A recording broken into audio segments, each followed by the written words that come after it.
So let's start by saying aloud the values that unite our Unitarian community here. As freethinkers, we don't have a statement of what we all believe, because what we have is a statement of the values we hold in common as we journey together. We welcome all who seek the meaning of life and who believe that human spirituality is wider than any one tradition and deeper than any one set of opinions.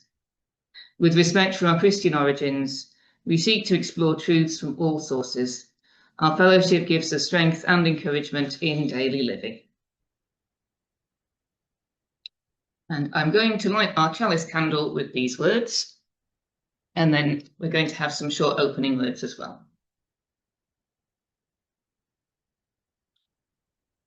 And our chalice lighting today is, in the darkest of our troubles, the light within shines even more brightly. It is the inner hope against the outer troublesome world. Even for the brightest happiness, the flame still adds to the light and forms its shape and gives it its energy. So we light the flame of freedom in the cup of community. And we now do have some opening words, the way of the measuring square. And I'm just going to turn this round so that folks online can see Bill. Ready for your close-up, Bill? There you go. Way of measuring the square. What a man dislikes in those above him, he must not bring to bear on those beneath him. What he dislikes in those beneath him, he must not bring to service of those above him. What he dislikes in his forebearers, he must not do in advance for his descendants. What he would dislike in his descendants, he must not do as following his forebearers. What he dislikes to receive on the right, let him not bestow on the left. And what he dislikes to receive on the left, let him not bestow on the right. This is what is meant by the way of measuring the square. So, a quick bit of background. In April this year, we had the UK Unitarian and Free Christian annual meetings, which is essentially the National Unitarian Movement's AGM. One of the main activities at the annual meetings, you sometimes hear them called the GA, which is short for General Assembly, is to consider motions which are calls for action, and if they're passed by the annual meeting, they become resolutions for congregations and fellowships to act on. One of them was called the Golden Rule Resolution this year, which inspired this service, and I'll read a shortened version of that out later. But before we do that, I'd like to do a short reading on the Golden Rule, possibly with a bit of audience participation. If you're sitting here, you'll find some slips of paper on your seat, or you'll have them handy. If you're online, I've dropped some quotes into the chat. If you're happy to read out the quote on the piece of paper, that's great. Bill, Yeah. sorry. Folks online, if you'd be willing to unmute and read out, let me know. Raise a hand or put something in the chat, or if not, that's fine, and I'll do it. Whilst we're all sorting that out, here's an introduction to Golden Rule by Akhil Gupta, who's the founder of the Universal Enlightenment and Flourishing Organisation, which is a non-profit dedicated to human flourishing and religious knowledge. Golden Rule, a simple common morality across all religions. I was taught the Golden Rule before I knew it by that name. Whenever I used to do mischievous things to my older sister as a young boy, my mother would pull me aside and ask me, "Would you like it if she did that to you? No? Then don't do that to her." I found that logic to be very persuasive even as a child. In retrospect, it's impressive how effective my mother was at modifying my behaviour with such a simple concept. I was also taught to extend that principle to others, as my mother explained that God appears in different guises, even as beggars and other destitute people, to test you to see whether you were kind to every person you met or not. As a side note, I can't help thinking this sounds like a recipe for childhood paranoia, but perhaps I'm just cynical. For us as adults, the Golden Rule remains just as simple and powerful. In fact, throughout history, the Golden Rule has acted as the backbone of the moral systems of just about all civilizations. One University of Oxford study concluded that there are 7 core moral values found across the world. Several of them, including return favours, divide resources fairly, and respect other people's property, are all essentially extensions of the Golden Rule. The similarities of the quotes we're about to see show how 8 completely different religions sum up their moral systems through nearly identical expressions of the common Golden Rule. Treat others the way you want to be treated, spread kindness, and refrain from actions that would harm others. So now, if you're willing to read out, would anyone like to go first? Regard your neighbour's gain as your own gain, and your neighbour's loss as your own loss. Buddhism. Hurt not others with that which pains yourself. Confucianism. Sukun asked, is there a single word which can be a guide to conduct throughout one's life? The master said, it is perhaps the word shu. Do not impose on others what you yourself do not desire. That's from the Analects, which is a Confucian text. Baha'i. Choose you for your neighbour that which you chooses for yourself. Baha'i prompt. Hinduism, one should not behave towards others in a way which is disagreeable to oneself. Mahabharata. Thank you. And for the remaining quotes we have. I could read out Islam. Please The do. Prophet Muhammad said, none of you truly believes until he loves for his brother that which he loves for himself, which is Hadith 13. And there are a couple more readings. Christianity. So in everything, do to others what you would have do to you. For this sums up the law and the prophets. Matthew 7, verse 12. And one more. Judaism. That which is despicable to you, do not do to your fellows. This is the whole Torah, and the rest is commentary. Go and learn it. Hillel the Elder. So,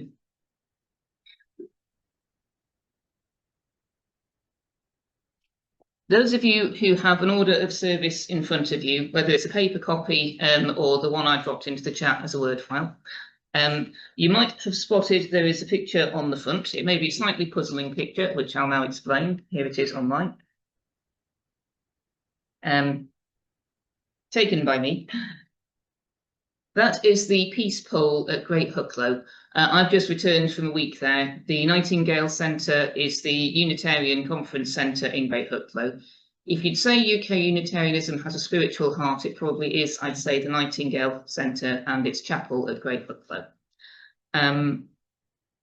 The Peace Pole there has been there since 2022. As a bit of background, peace poles are a contemporary manifestation of a worldwide desire to ease conflicts throughout the world. They're intended as a beacon for world peace, bearing the affirmation, may peace prevail on earth. The initiative was begun in 1955 in Japan as a response to the devastating effects of the Second World War, and it's since spread to over 200,000 locations all over the world.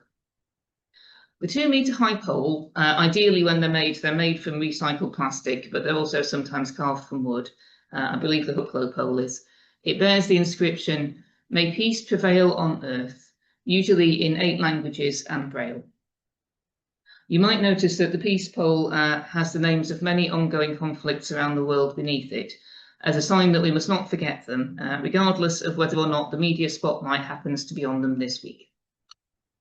As part of our recognition of the needs of our neighbours across the world, we're going to have a shared prayer for peace.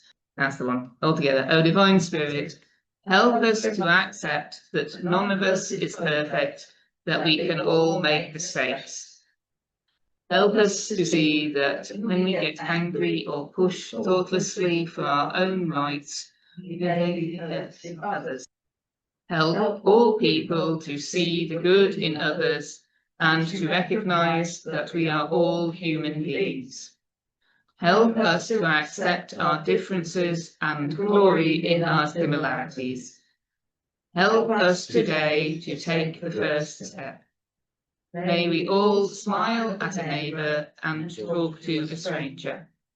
May we understand that it is more important to share our time than our possessions. With these first steps, we will help peace within communities and then peace between communities to grow. Because only with understanding and love can we hope for peace to spread across the world. Blessed be, may it be so. Amen. And let's have a couple of moments for silent prayer. I have another reading for us. This is the Golden Rule resolution which inspired this service. And after that, we'll have another hymn. So I'm going to read a slightly shortened version of the original resolution. I'll make the whole thing available later if people would like it. But here it is.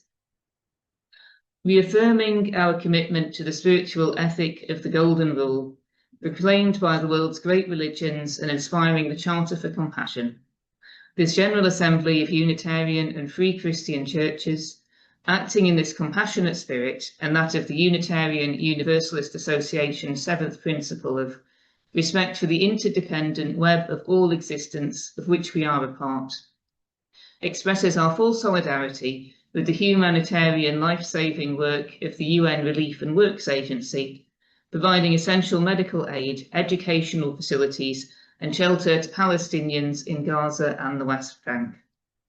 Encourages timely support of Disaster Emergency Committee emergency appeals for all in need.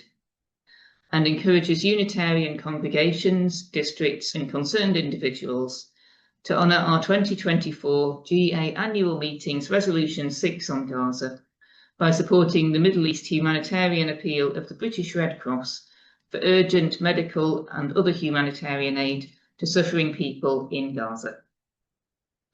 So that's what inspired this. And I must say, I did wonder if I should make this service a little more explicitly about that conflict. We are going to have a bit of space for discussion and we can discuss what we will. I'll be honest, I tried to do that and found that it was incredibly hard to come up with anything that didn't sound trite in the face of such unimaginable suffering. Both the original suffering caused by the Hamas attacks in October 2023, having visited a synagogue earlier this year, the hostages are still held in the memories of all Jews living in the UK and overseas. And it's, as I say, I found it hard to find adequate words to express the suffering caused both by the people killed then and the thousands and thousands of people killed since. And obviously, as we saw at the peace poll, there are conflicts going on around the world. So I don't really have anything profound I can offer on that, other than what we all hope, I suppose, expressed in the Golden Rule, to try and see the essential humanity of all of us. I'm going to leave that there as far as my own words go, but let's all hold those people in our hearts is the only thing I can find to say. Now, a third reading, Getting Along by Reverend Cliff Reed. And after that, we're going to have a little bit of a discussion that starts with 2 questions. But first, can we have our third reading? Jane, you're welcome to stay sitting there if you would like. Getting along. Why can't we all just get along, God? You don't care a hoot about our conflicting creeds, dogmas and theologies. So why do we argue and fight about them? Why can't we be just a bit more loving to each other? Is it really so hard? Why can't we give each other a bit more respect? Why can't we be kinder and more forgiving? Why can't we all live by a few simple rules about honesty, consideration for others, and treating them as we'd like to be treated ourselves? Why can't we accept that it's enough to be part of the one human family, regardless of the labels we stick on ourselves? Why can't we live together peacefully on this beautiful earth without wrecking it? Why can't we be content to have enough and only be discontent when other people don't? Why do we persist in judging other people instead of paying attention to our own mistakes? Why do we have to be rude, nasty, and violent to each other when it's so much better and easier to be nice? God, why can't we all just get along? Show us the right path. Thank you, Jane. So we're now moving on to a bit of discussion. We can take this wherever we want. I do have a musical choice, but I'm thinking, given the time, I might play that towards the end as the postlude, so that we've got a bit of a time for a chat. So just as obviously we'll have the chat in here, and folks online, if you do want to unmute and take part, that's great. If you want to put things in the chat for me to read out, that's great. If you want to sit and listen, also great. But I put in here, which door do you choose? Because these are a couple of questions posed by the Unitarian Universalist author Erica Hewitt. She suggests that one way to think about the Golden Rule and start a discussion on it goes like this. You're on a television game show where you're offered a choice of two doors. You can open one or the other. If you open door number 1, you will receive £1 million. If you open door number 2, your 10 nearest neighbours, but not you and your family, will receive £1 million each. Just to be sure, your neighbours will actually be prohibited from giving you or your family any of their wealth. All 10 neighbours will become millionaires, but not you. Which door do you open? Do you open door number 1, which makes you and only you an instant millionaire? Or do you open door number 2, which makes your 10 neighbours millionaires? Think about that, and you might like to think also about why you chose that door, because I am going to ask people, if they can, to just share a little bit. There's no right or wrong answers, but I think it's an interesting one. And I'm not going to start by what I would do, so have a think, folks.